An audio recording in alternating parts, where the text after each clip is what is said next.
What's happening, everybody? I'm Nolan Kelly here with Michael Slim Cliffy Clifford filling in for Jake Hari today.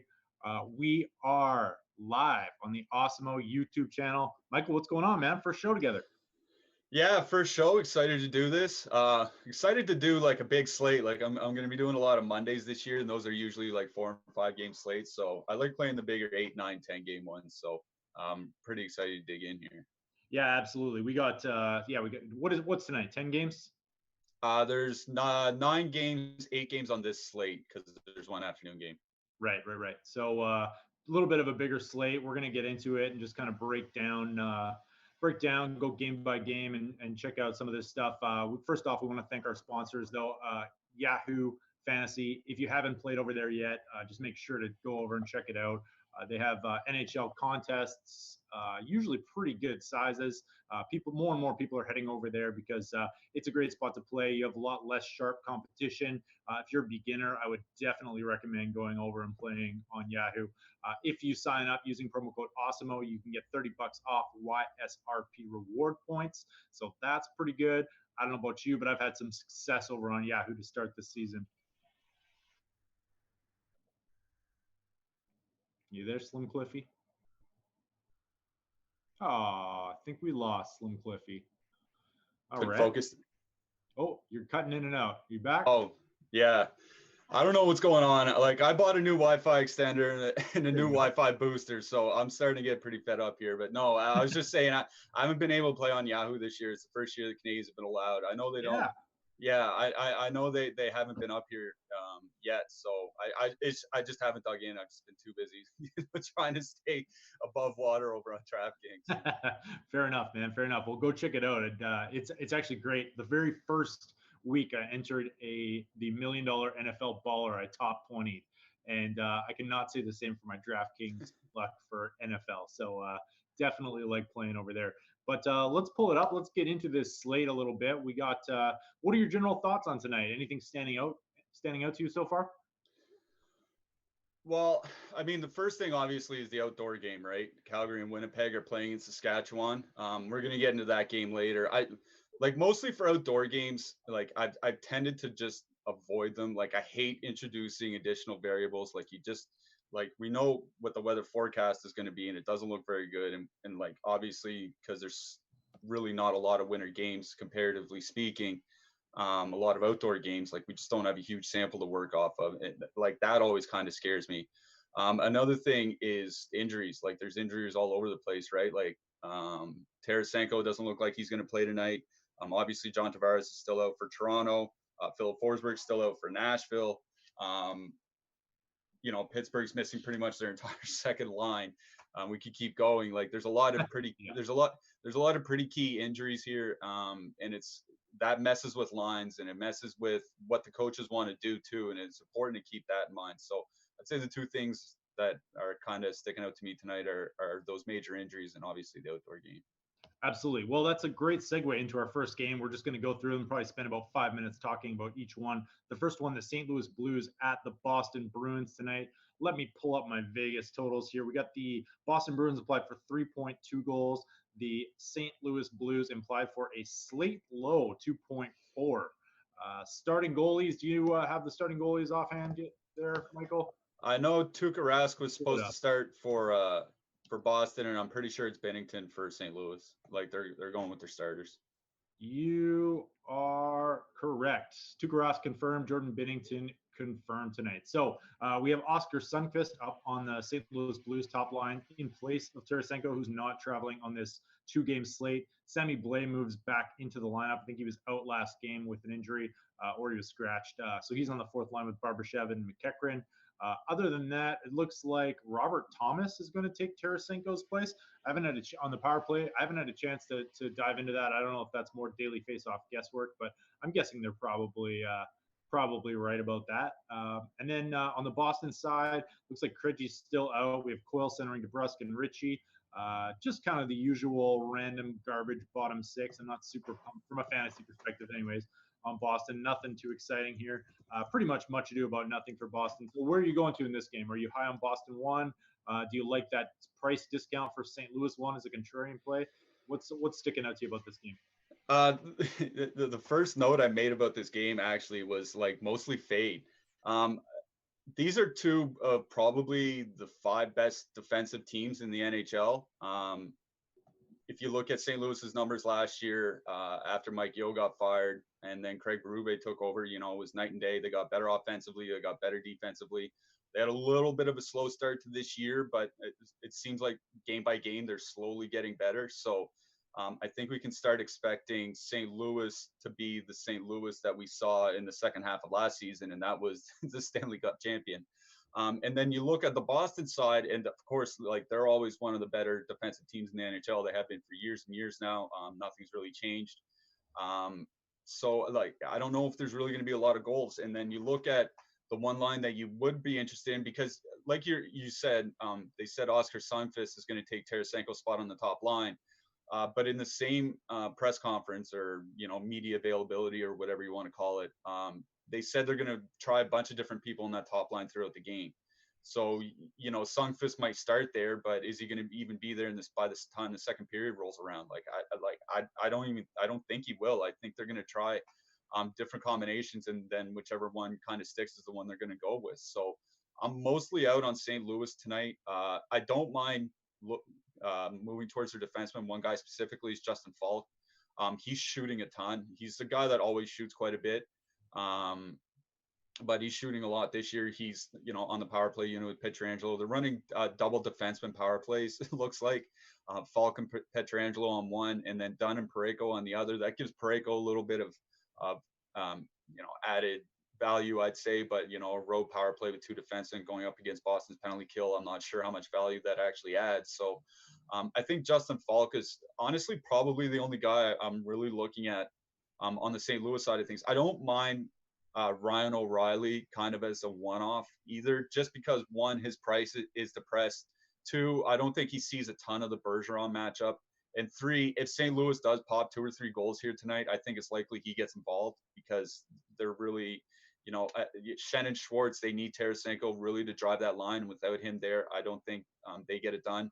So I think it's on O'Reilly to really carry the offense. So if anything, one off O'Reilly, one off Falk is kind of where I'm looking at St. Louis. Boston, I'm going to have some Boston because there are some cheap lines I like here tonight, but I think it's fine to fade them just because they're so expensive. They're over 22K on DraftKings. That's a lot, especially in a matchup against St. Louis. St. Louis doesn't take a ton of penalties either, and that's where Boston really makes hay. So it's one of those situations where I'm going to have a little bit of Boston one. Just because like I said, there are some cheaper lines that I like, but I don't think it's necessary to jam them in this matchup. Yeah, that makes total sense. I'm just looking at these line prices here, and it's crazy. Like Boston won $22,300, Calgary won $2,500 cheaper on DraftKings, and they are the next highest price line. It's a similar story on FanDuel where they are $3,000 more expensive. So I'm curious to see what the ownership is going to look like here on Boston one, especially on this larger slate. With some other lines that are pretty decent values. I'm guessing this is gonna end up being a pay up to be contrarian spot. Yeah, the only thing is like there's really not a ton of other expensive spots to go, right? Because like you were mentioning, there's no other line tonight over 20K, I don't think.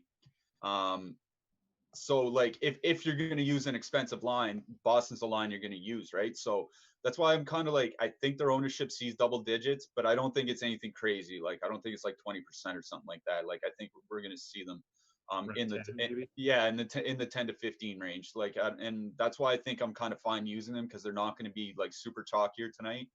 It's just that it's not a great spot and they're expensive. That's all. But like, they're one of the few lines that are almost matchup proof, right? I guess. Yeah, makes total sense. St. Louis, just looking at some of their underlying stats this year as well. Offensively, they've been pretty bad this year so far. Scoring chances for are great, but their high danger chances for are kind of mediocre. And I don't know what to make of this new expected goals for how they're measuring that, but they rank 28th in the league. So I'm kind of bumping up Rask here, I think, with the Tarasenko news up. It's just a question of whether or not he's going to get enough shots in this new format. It's kind of like he feels like kind of a safe play for cash, but I'm not so sure he has that GPP winning upside. Yeah, I think you're right on Rast there. I think the way that he does have GPP winning upside is that he posts a shutout, and I don't Yeah, like. exactly. Yeah, I don't like rostering goalies needing them to get a shutout. I think you're right about the shot volume. Like if he sees 30, I think he'd be lucky. So I wouldn't be expecting that 35 bonus or whatever. All right, all right. Any defenseman here? You look into Krug. You mentioned the St. Louis guys a little bit. Will you be stacking up Torrey Krug at 5,400 with some of your Boston one sacks? Yeah, I ran my lineups earlier. I always run my lineups like 3 times throughout the day. And the last time I did them, I did have some Krug in with Boston, like I said, because there are cheap lines elsewhere that I don't mind using tonight. I don't think you have to use Krug. I get that it's really hard to use them because now you're getting to 28K and you still have to use a stack and another goalie and another defenseman. So I don't think you have to use him. But yeah, Krug would be the guy. But I think the one defenseman I'm going to have the most of out of this game will be Justin Falk. Justin Falk, I like it. All right, let's move it on. It's kind of we got a little old Canadian rivalry here. So, Michael, are you a Toronto Maple Leafs fan from Toronto? No, I'm a Montreal Canadiens fan, actually. Oh, nice. All right, we can Yeah. continue on with this podcast then. Yeah, no, I grew up in a family of Boston Bruins fans, so I decided to be contrarian at a young age.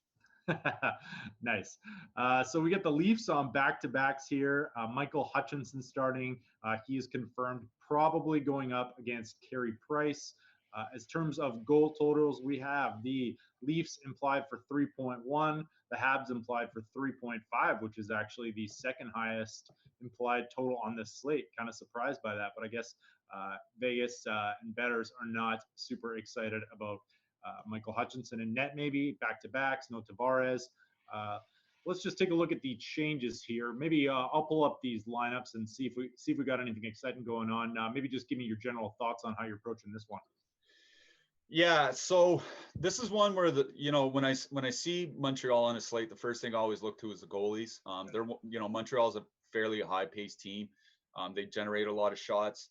Michael Hutchinson's obviously not the quality of Frederik Andersen, but at the same time, Michael Hutchinson, I believe, is only 7,100 on this slate.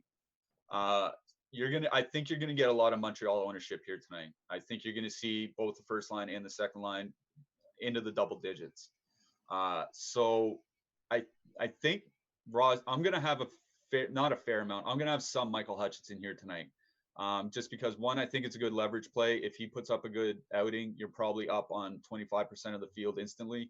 And two, I think he sees a lot of volume. So even if Montreal does happen to score 3, maybe even 4 goals or something like that, I do think he sees enough volume to where it doesn't crater your lineup. Maybe you can skate out with a 9-point or 10-point effort or something like that. So Hutchinson's a guy that I'm going to be looking at in net. I'm going to be looking at Carey Price as well.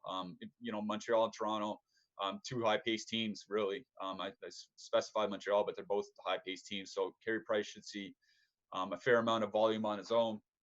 The one thing that's interesting to me about this game is that Montreal's second line. They moved Jonathan Drouin back with Max Domi. He spent a lot of time there last year.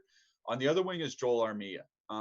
Last year, they were fine together, but the line of Domi, or the duo of Domi and Drouin, really took off when they put Andrew Shaw there. Shaw's no longer there. Obviously, he's in Chicago. But Andrew Shaw's he's a play driver. He's a two-way player. He's kind of responsible defensively, and he can also go and dig out those pucks. Joel Armia is not really that same type of player. So I don't think this line's going to be as good defensively as they were last year, and I think that brings Toronto 2 into play. But the problem is obviously Toronto 2 doesn't have power play correlation. Sometimes you'll see Marner move off the line to go play with Austin Matthews and stuff like that. So I don't know if I'm going to outright stack Toronto 2 here tonight, but I am going to have some one-off Marner. I am going to especially have some one-off Ilya Mikheyev. People might not realize this, but I believe Mikheyev has the 3rd highest shot rate on the Leafs, behind only Tavares and Matthews.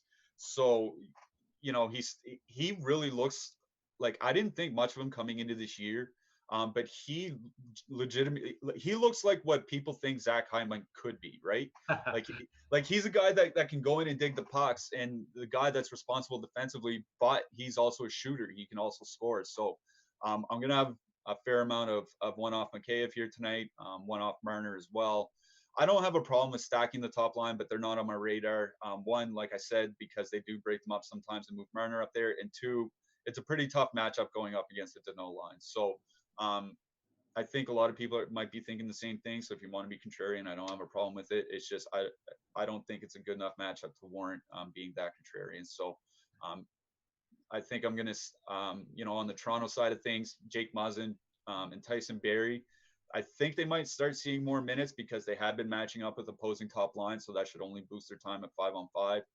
So I like both those guys, Muzzin especially, where I believe he's under 4K. Mikheyev, like I mentioned, as a one-off, and on the Montreal side, I might have to choke the chalk with the top line. It's a great top line. They generate a ton of shots. It's a good matchup, so on and so forth. So there's a lot to like about this game. So I do like both goalies. I like Hutchinson more than Price. I'm going to have some one-off Mikheyev and Marner, and then I'll probably be stacking the Montreal top line. But if you want to use the second line, I don't have a huge problem. It's just I think the top line kind of has a better matchup. Makes sense. We have the Montreal top line graded out as an A for points and an A for value according to Awesemo's rankings. They have been broken up on the power play, it looks like, according to the other face-off. We have Kotkaniemi, Gallagher, Cousins, Weber, Drouin on the top unit. That's going to scare me off a little bit in these large GPPs. I prefer to go with something that's something where you're going to get some full correlation on that power play, especially if they're going to be popular. Just trying to find confirmation on that now, but I can't really see any tweets. So I don't know if that's, I don't know if you know anything about that or if that's an actual thing, but that might cause me to downgrade them a little bit. Yeah, and I totally get that too. I'll say that, and I think that's something that kind of gets overlooked sometimes is people just kind of stack a line and think, oh, this is a good matchup, oh, this is a good price, et cetera, and they kind of eschew correlation, and correlation is pretty important. Yeah. Having all those guys on the same power play unit is important because it's not often both power play units score in a game, right? Because it's just not often that you get 2 power play goals in a game. So that correlation is important, and it's something that I've actually focused more on this year than I have in prior years. But at the same time, Montreal's never really had correlation. Like Danault wasn't even on the power play last year. Tatar, Gallagher, the power play was bad, so they were constantly juggling their lines. So, if you're stacking Montreal, you're never going to get that correlation. So you just kind of have to go with the best matchup you can find, and I think that matchup tonight warrants it. All right, I like it. They're at a decent price point, and of course, they have the Awesemo seal of approval, so that's always good. Let's move it on. Actually, just before we move it on, any thoughts on these defensemen tonight? Jeff Petrie, Shea Weber. You mentioned the Toronto guys a little bit. Stacking up some Shea Weber with your Montreal one stacks? Yeah, not Weber so much, Petrie more, but Petrie's getting expensive. I honestly, I haven't been rostering the Montreal defensemen a lot this year. I found them too expensive, and something about I can't put my finger on. It's a gut feeling. It's not something really backed up by stats. I just haven't liked the way Weber's been playing this year. Yeah. So I'm kind of not really focusing on the Montreal defensemen, especially like you said, where there's not a lot of correlation, and God knows what the power play is going to look like in the second or third period. So for me, I think the only defenseman I'm really going to take out of this game are mostly Muzzin, maybe Barrie. Yeah, that makes total sense. Morgan Riley priced down a little bit as well, 6,300 on DK. It's not a bad value there. Though I do like some other defensemen a little bit more tonight as well. I do like. I'm totally agree with you about Montreal defensemen. I do like throwing Jeff Petrie in the occasional lineup in like a really chalky lineup because he just seems to like pop a goal out of nowhere and he gets almost no ownership. So if you are looking for a leverage spot at D tonight, that's probably not the worst option, but he's pretty pricey and there are just way better plays on the slate. So let's move it on. We got Nashville Predators visiting the Tampa Bay Lightning. I almost said the Tampa Bay Rays. Tampa Bay 3.4 implied total. Nashville Predators 2.7 implied total. We have UC Saros likely going up against Curtis McElhaney. General thoughts on this one? My general thought is that I'm going to have a lot of Tampa Bay 2 here tonight. We finally get some decent lines coming back here, right? Yeah, yeah. Like gross last game. Not only decent lines, but decent pricing. If I'm not mistaken, Tampa Bay 2 is a little over 18K. Just pulling it up. Yeah, 17.8 actually. 17.8 on DraftKings. like that's an exceptional price. Like obviously, they moved Stamkos off the line. It's Andre Palat's there now. But Kucherov is priced down, right? Like Kucherov is priced at 6,900 or 6,700, 6,900. Crazy. Yeah, so he's at 6,900 and he spent pretty much all of last year 7,500, 8K and above, right? Like all that's happening this year is that the power play just hasn't really gone off yet, and we've seen them tinker with their power play lineups. Last game, I was looking through the last game's logs. Like they had moved Braden Point off the power play, but he still ended up on the top power play unit on 2 of the 4 power plays. So like, like you can kind of tell that they know where they want to get. They just don't know how they're going to get there. But that price on Tampa too is just way too cheap for me. Like I always do a first run in the morning without restrictions. I just put in the stack restrictions that I want to use. I just don't use randomness or exposure limits or anything like that, and it came back 100% Tampa Bay too. So you know what I mean? Wow. Like wow. yeah. So it looks like that's probably my favorite stack of the night.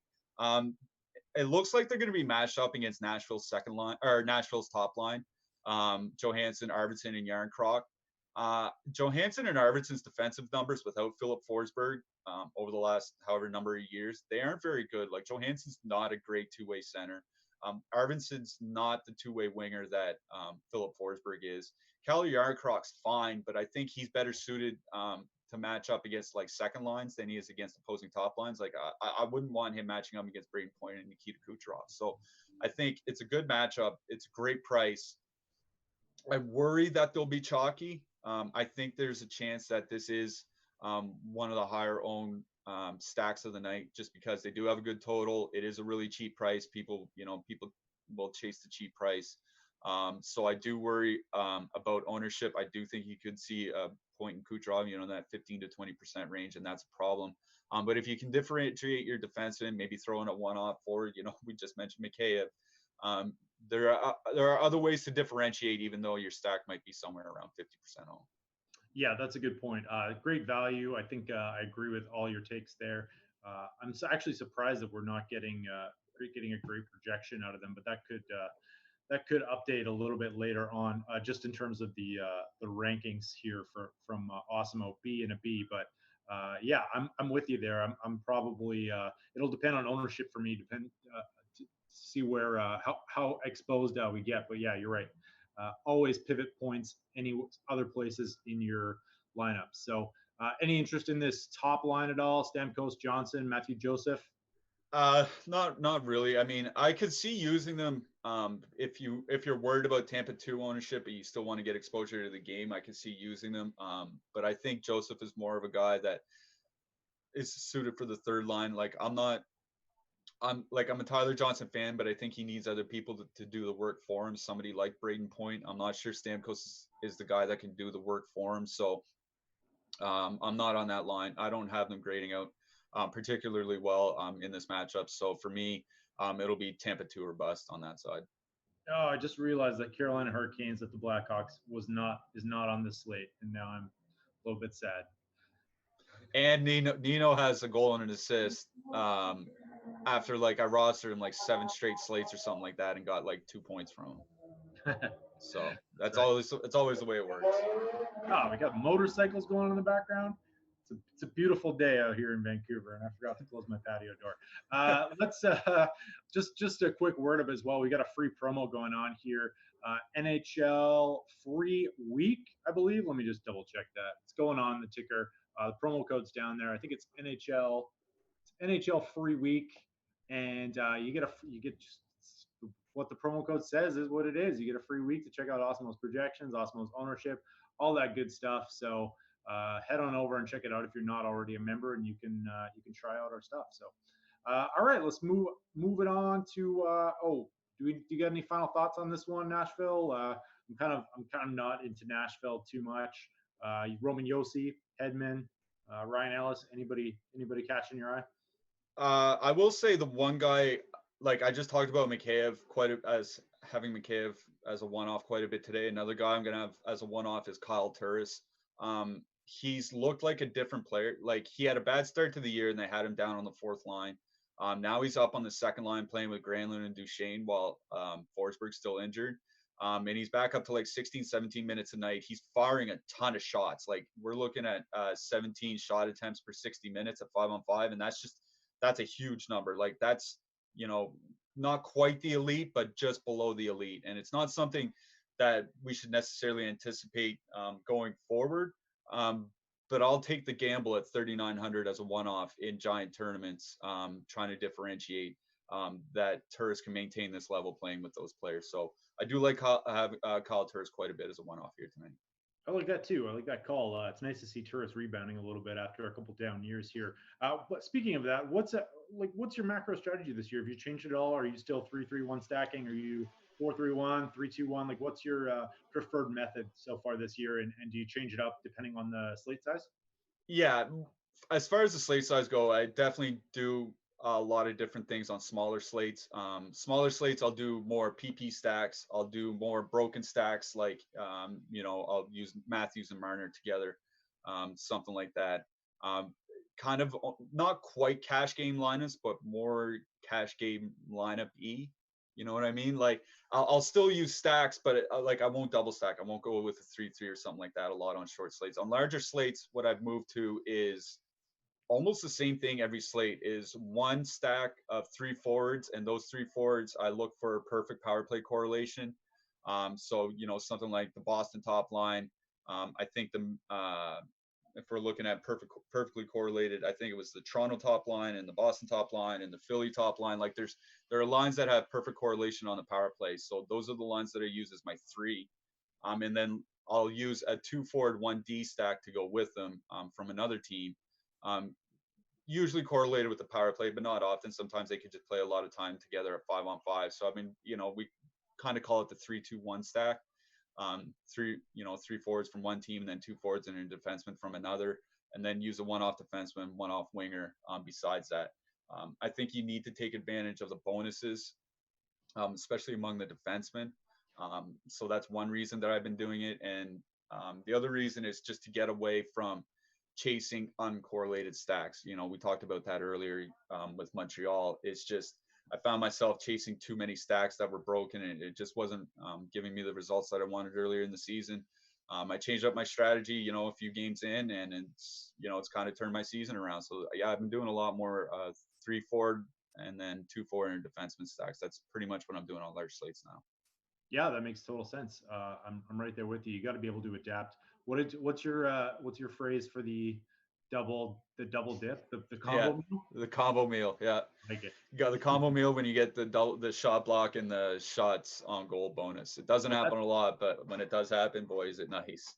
And we have always been on team pay up for defensemen here at Osmo.com. And that just makes it even that much more, I think, appealing to pay up for some of these guys who log the big minutes, because you do have that chance. And speaking of those guys, Roman Josi is our highest projected defenseman tonight. We have him at 12.26 projected fantasy points, a full 0.3 above the next closest person. So I will be getting to a lot of Roman Josi tonight.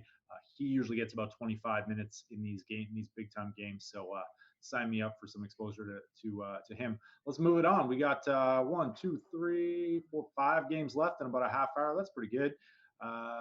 Columbus Blue Jackets and the Philadelphia Flyers. Philadelphia implied for 3.4 goals, second highest total on the slate, with the Tampa Bay Lightning, and the Columbus Blue Jackets down at 2.7 goals for. I will not be having any Columbus Blue Jackets tonight. Philly has been remarkably good defensively so far.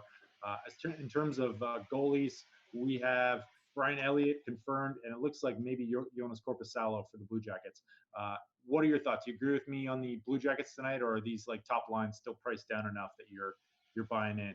Looks like Dubois and Atkinson are a little bit pricier than we're used to paying this so far this season. Yeah, I'm out on the Blue Jackets too. In fact, that's the very first, I write notes about every first game, and my very first note says fade CBJ. So, and the reason for that is that the Philly has a line of Couturier, Lindblom, and Konechny right now. Konechny's not a great two-way winger, but Couturier is arguably like a top 3 two-way center in the league. And Lindblom, I know he's not really a household name, but he was great last year. Especially on the line with Couturier, and he's been great again this year on the line with Couturier. Like, it's a very, very good shutdown line, and it's one of the few shutdown lines in the NHL that I'll just avoid the top line going in. Like I usually avoid top lines going into Boston because I don't want the matchup against the Bergeron line. I usually avoid top lines going into Calgary because I don't want the Michael Backlund line because that's a great defensive line as well. And going into Philly against that Couturier line is turning into that kind of that spot for me too. Like I just like auto fade. Don't even bother. Just exclude the guys from the outset. Don't even consider them, just because it's just such a brutal matchup.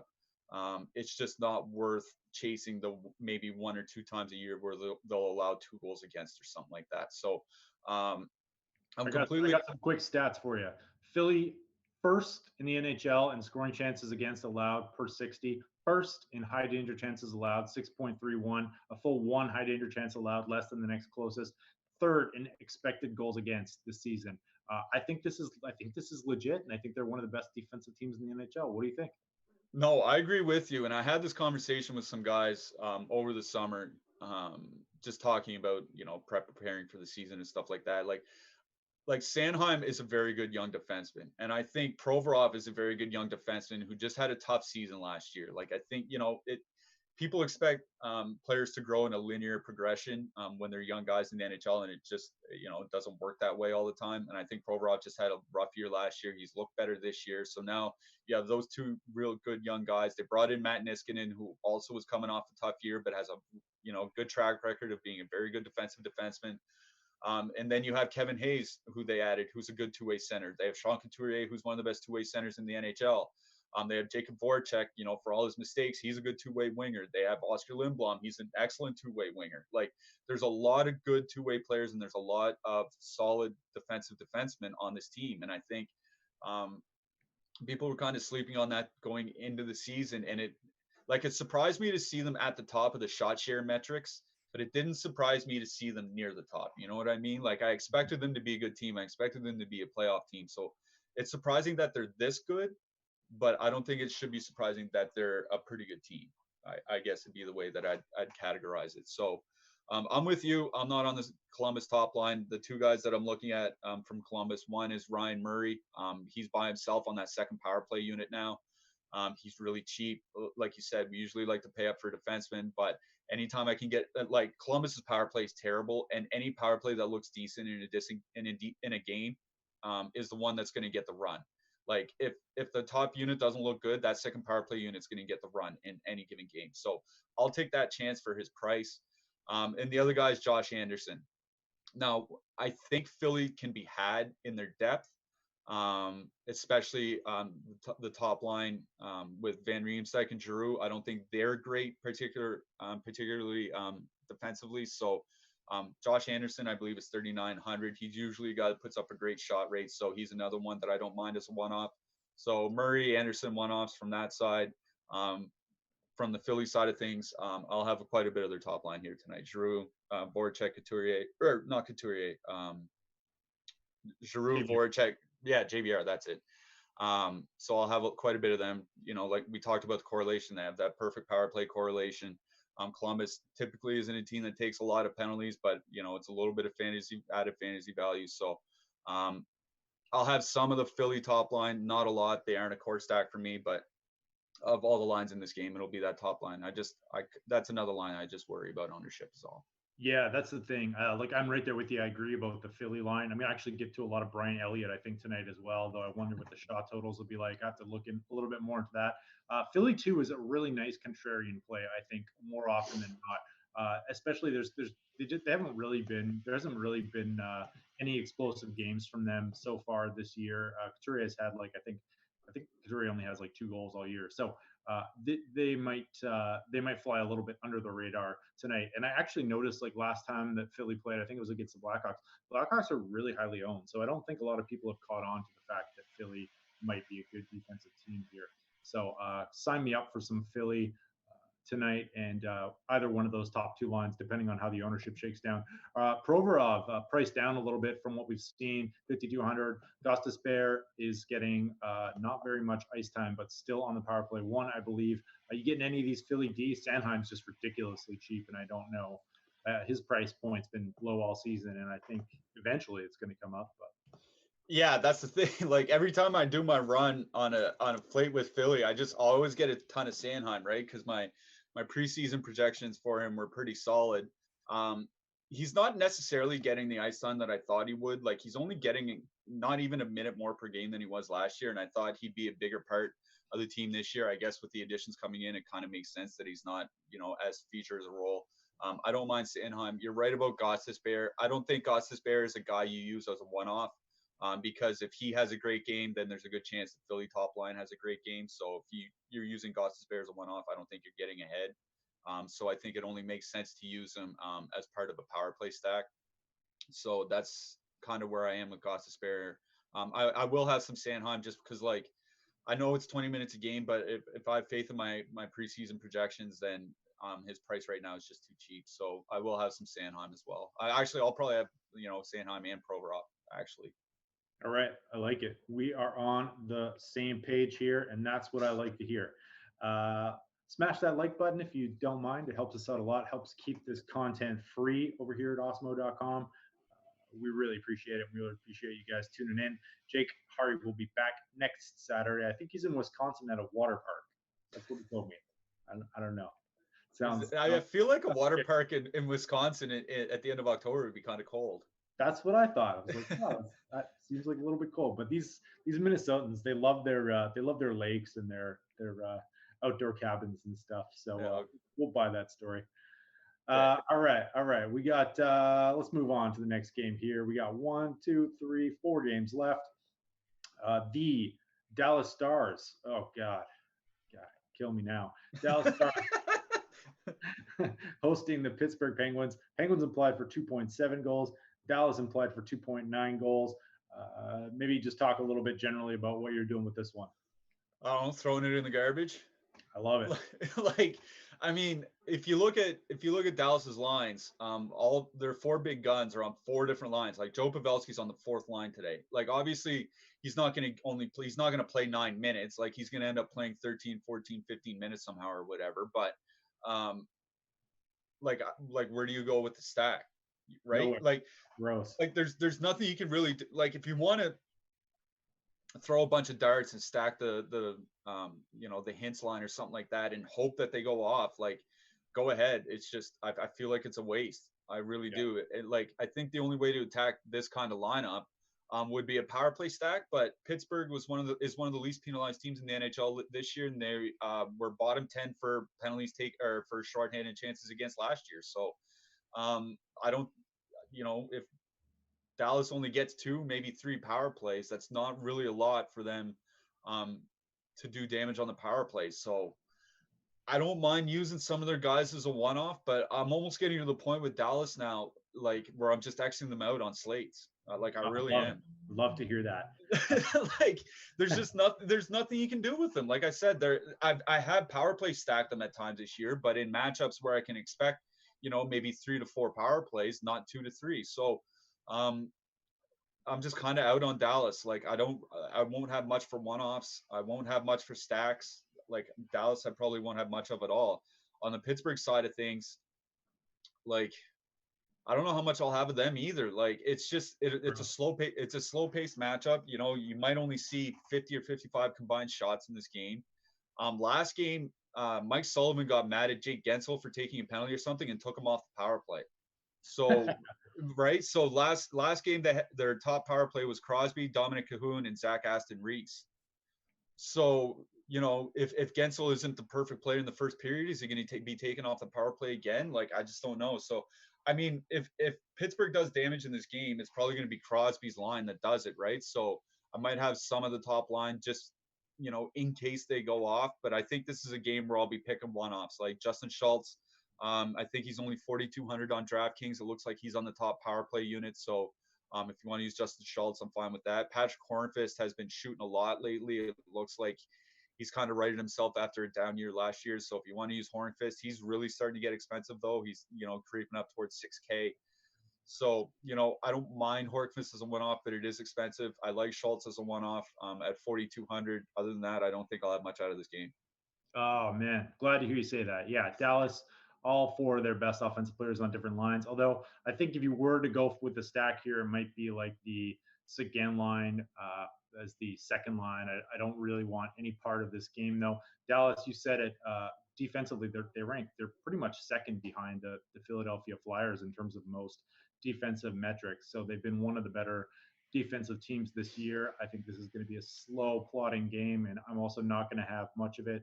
Will mention that Nick Bjugstad looks like he's going to return, centering the second line between Brian Rust and Horkvist tonight.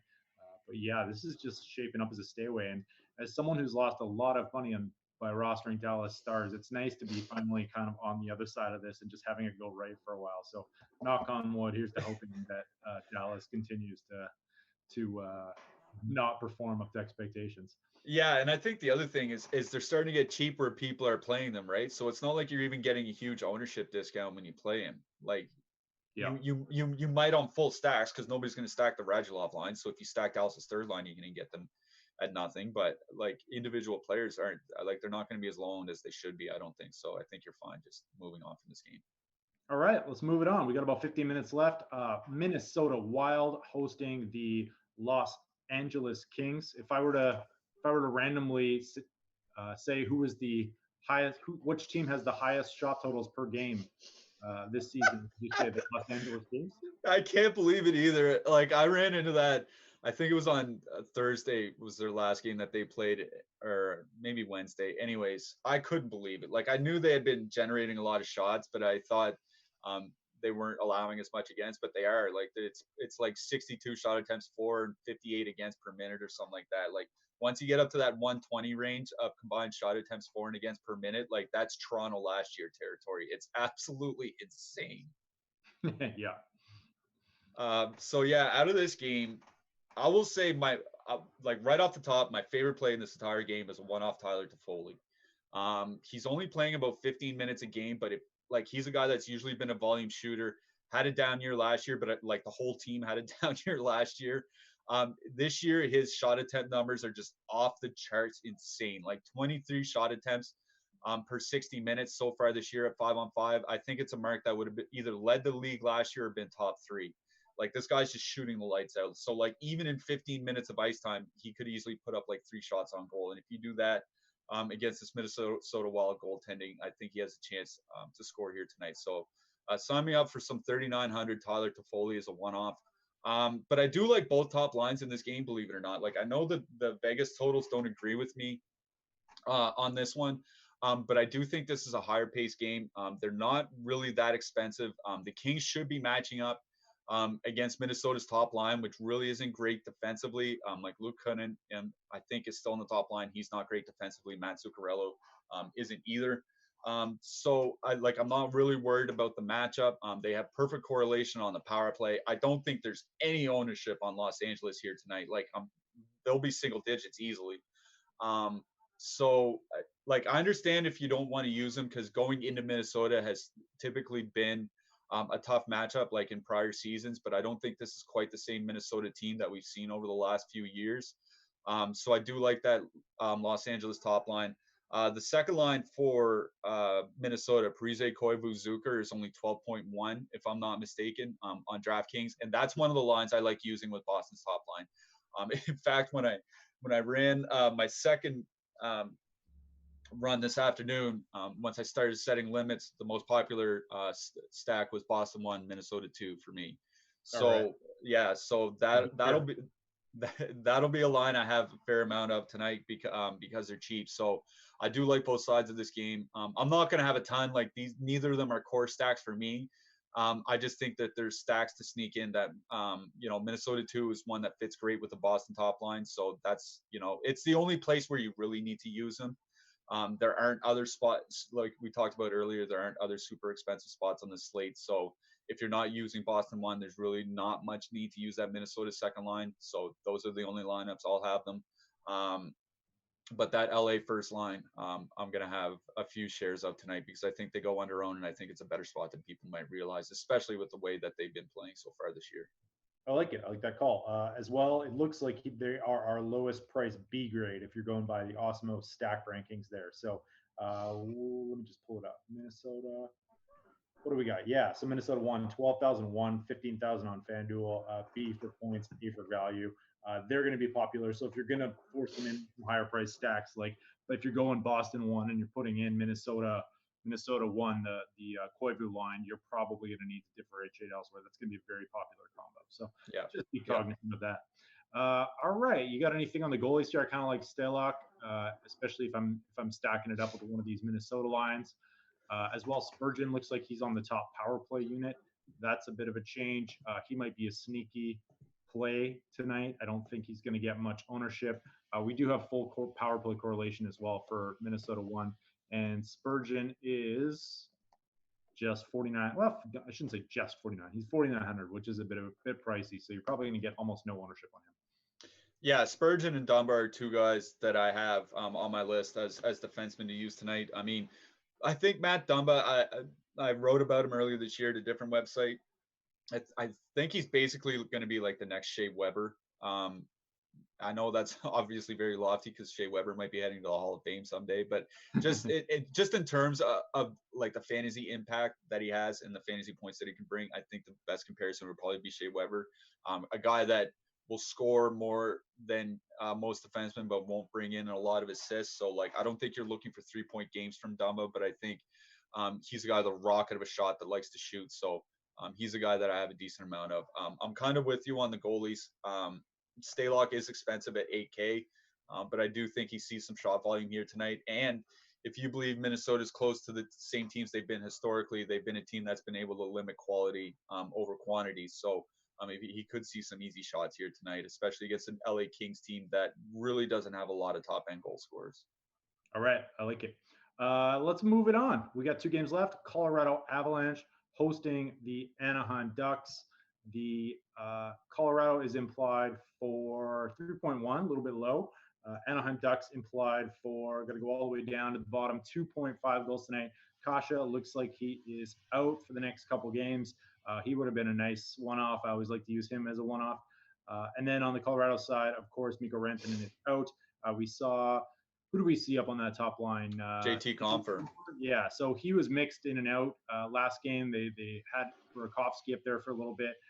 What are your general thoughts on this one? Are you going to be, if you're using Landeskog and McKinnon, are you going to be like just using the 2 of them and then adding, or are you going to be going full line stacking? I mean, the first note I have here is that this is a one-off game for me. I don't think this is a game where I'm specifically going to be stacking lines. I will say the Raquel Silverberg Henrique line for Anaheim has perfect power play correlation. So if you want to use a line that probably won't be very high owned, that does have perfect power play correlation, then that's the line to use over on Anaheim's side. They're not on my radar specifically. I don't think I'll have much of them. Maybe 1 or 2 lineups out of 20 that I'll play tonight. So like they're not a target of mine. They're just more complimentary line. But I'm not going to be stacking anything from Colorado. You did mention they moved Burakovsky up there. I was using shiftchart.com to look at lines from their game yesterday. And McKinnon and Compher only played 63 or Compher only played for 63% of McKinnon's ice time. So there's almost, a 3-to-2 ratio or a 2-to-3 ratio of Compher not playing with McKinnon. Like McKinnon just gets out there all the time. So I don't mind using McKinnon as a one-off.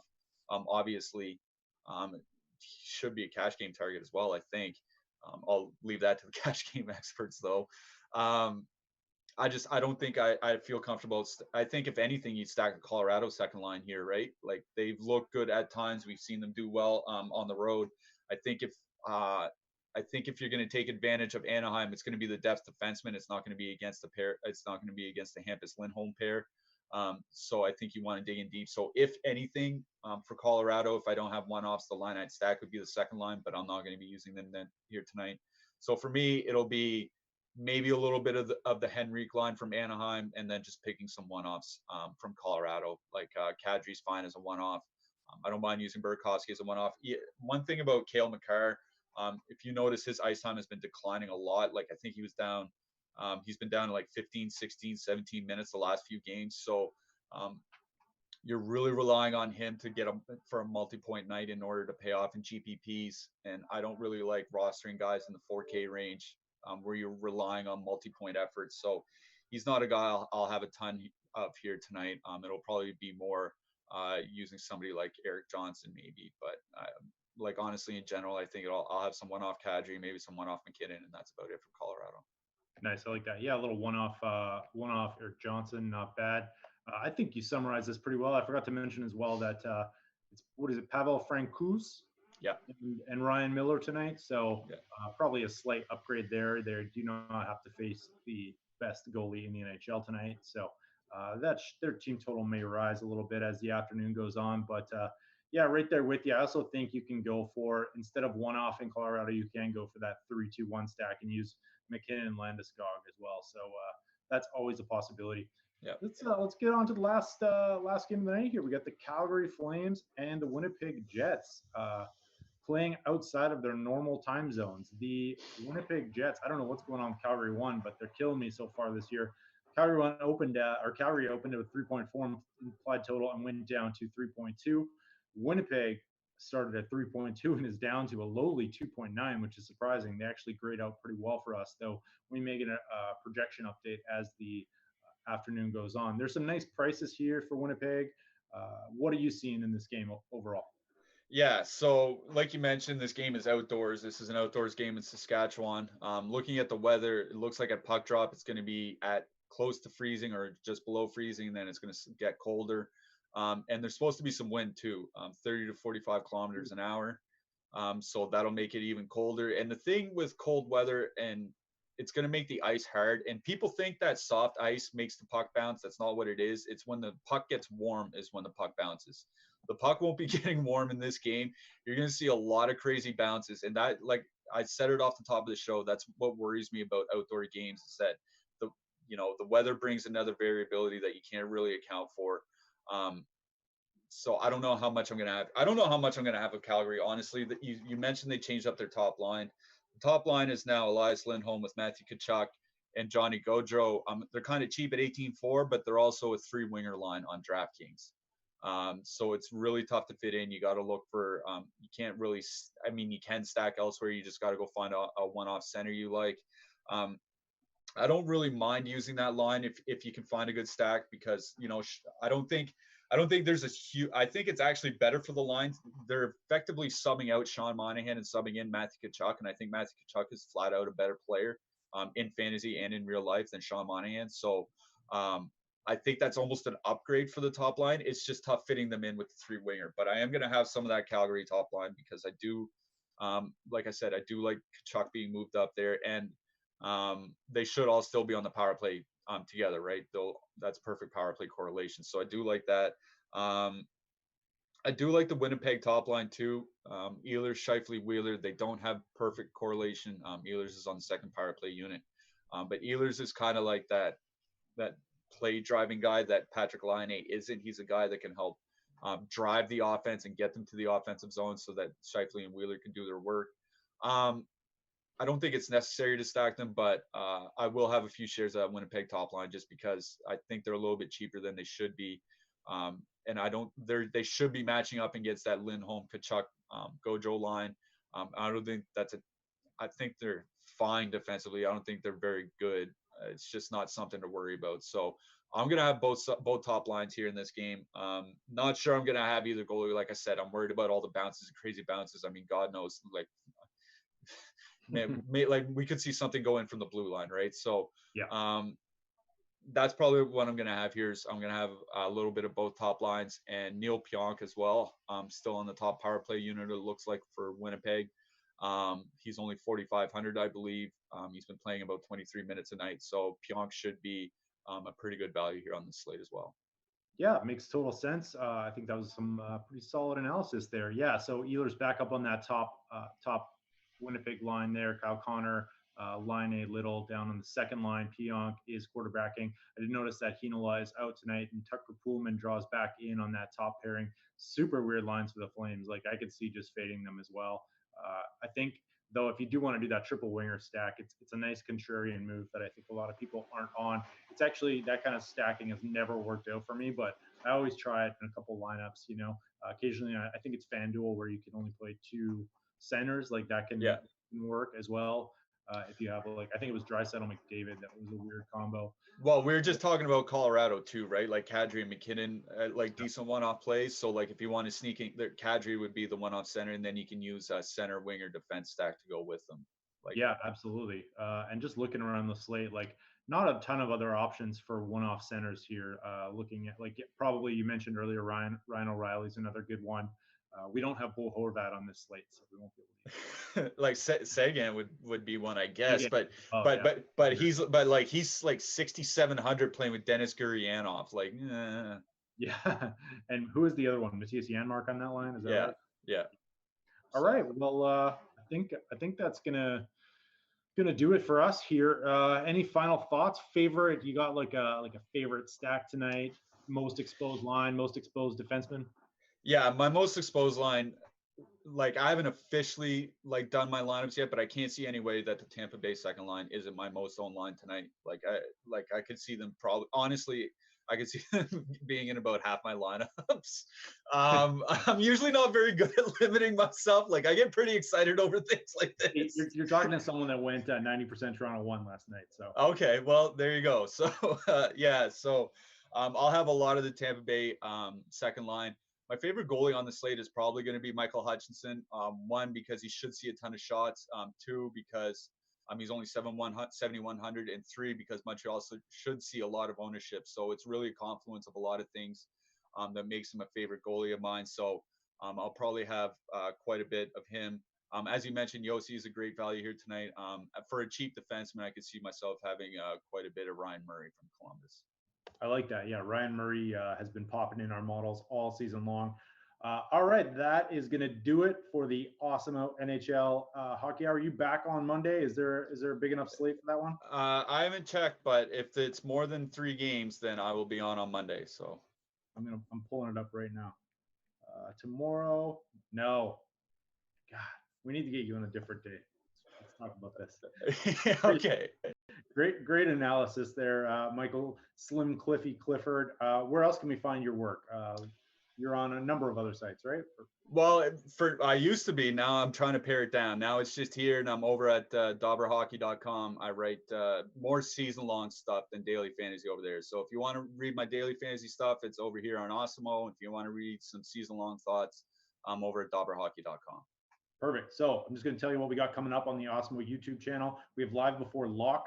Starting at 6 p.m. Eastern time for all you NBA fans out there. On the contrary, we recorded it yesterday with Josh Hermsmeyer from Establish the Run. He's famous for his air yards model. He's writing for 538 right now. He joined Spags and Awesemo to break down the Week 8 NFL slate. And of course, we have the Deeper Dive and Live Before Lock tomorrow morning, 9:45 a.m. Eastern, 12 o'clock Eastern time.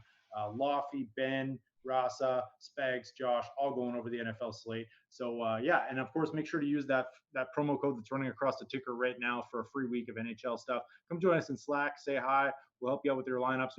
We have the best of all of our Slack chats is premium hockey. Don't tell the other Slack that I said that. And thanks so much for joining us and for doing this. And Jake will be back next week. See you guys later. Good luck, everyone.